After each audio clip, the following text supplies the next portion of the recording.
Hi everyone, my name is RJ Siebert and thank you for joining me today. In this presentation we're going to go ahead and explore the Manhattanville Music Curriculum Program from the 1970s and see how its principles are still impacting our teaching methods that we use today. I'll compare the foundational ideas to current practices in my realm of elementary music education, examining how they've evolved to create more dynamic and inclusive learning environments. Let's go ahead and get started and uncover what we have here. So let's delve into the 5 key features of this curriculum here called the Manhattanville Music Curriculum Program. This is a program that was fully funded by the U.S. Department of Education. First, it established dynamic learning environments that were both engaging and collaborative. These were spaces throughout the United States where students could actively participate in the learning process through more hands-on activities at experimental stations. Secondly, the curriculum was redefined pretty thoroughly to be relevant from an early childhood education mindset through a college mindset, which ensured that it met more of a contemporary need than anything. The roles of teachers and students were kind of redefined, with teachers facilitating rather than just telling and pointing what to do, encouraging students to explore and create. It also introduced innovative learning objectives and assessment methods that focused on the personal relevance and creativity, and assessing not just the knowledge that the students get, but also the music sensibility and more critical thinking skills. Finally, the program emphasized a philosophy of music as a dynamic form of communication and personal expression, really aimed at opening minds and fostering a lasting impression for music, and not just throughout the class, but to really push them through and get them to inspire to want to do music for a long time. So I found a few quotes here that I'd like to just share before going into modern day music education. So reflecting on the philosophy behind the MMCP, I just wanted to consider these quotes here. The first one: music is a continuing art. Intention, spirit, in essence, it reflects the society that creates it.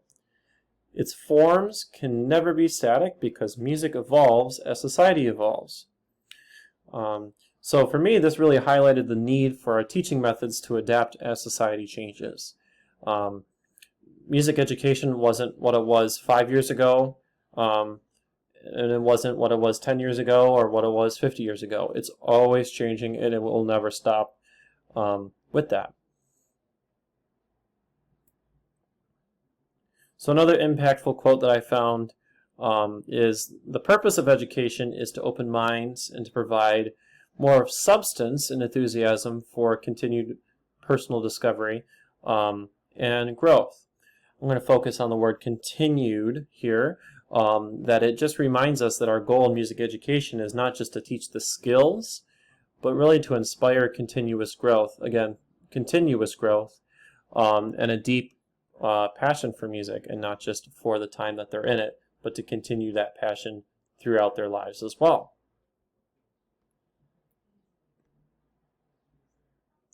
So turning to today's music ed approaches, particularly within elementary music realm here, we see more of a significant emphasis, a really big emphasis on technology, and especially technology-enhanced learning. The curriculums that I have used within my 5 years of teaching, I've only used one curriculum that is only from a book, and that is called the Game Plan, which also has some online use as well, but it's more focused on the books within itself.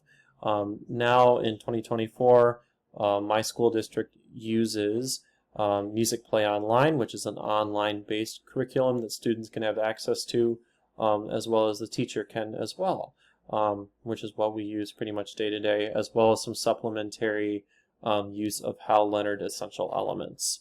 But on top of that, we will also find websites that are able to be used, such as Chrome Music Lab to create music, and some other various digital audio workstations, we call them DAWs, for this type of music creation or music composition, which are now pretty fundamental in an elementary music classroom.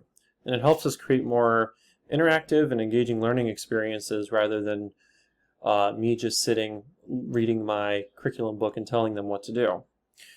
So blending learning models, combining in-person and online instruction, which was huge during COVID, but now it seems that we are kind of pushing back towards in-person instruction. However, there are institutions that are specializing in online music education programs to help students who may not be in areas with appropriate music education or lacking music education to be able to use the internet as a tool to obtain music education or a higher quality music education experience.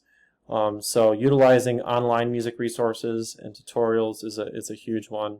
And additionally, we become more inclusive with the internet and technology, being able to expose students to a more global music world and traditions that come with it, and catering programs to diverse learning abilities on top of that.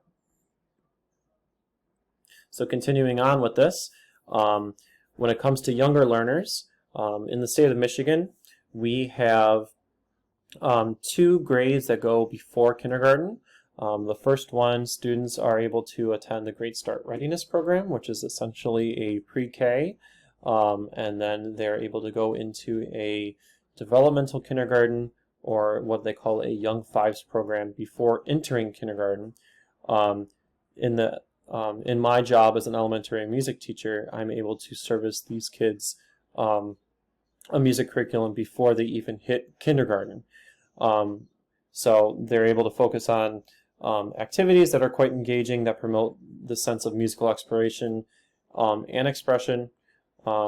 It's this kind of early introduction to music can really impact their overall development, not only as a musician but also as a student, which kind of blends this cognitive, social, and emotional growth opportunities for these students. We can use technology not only to engage, but to provide more of an adaptive assessments through platforms like Google Classroom.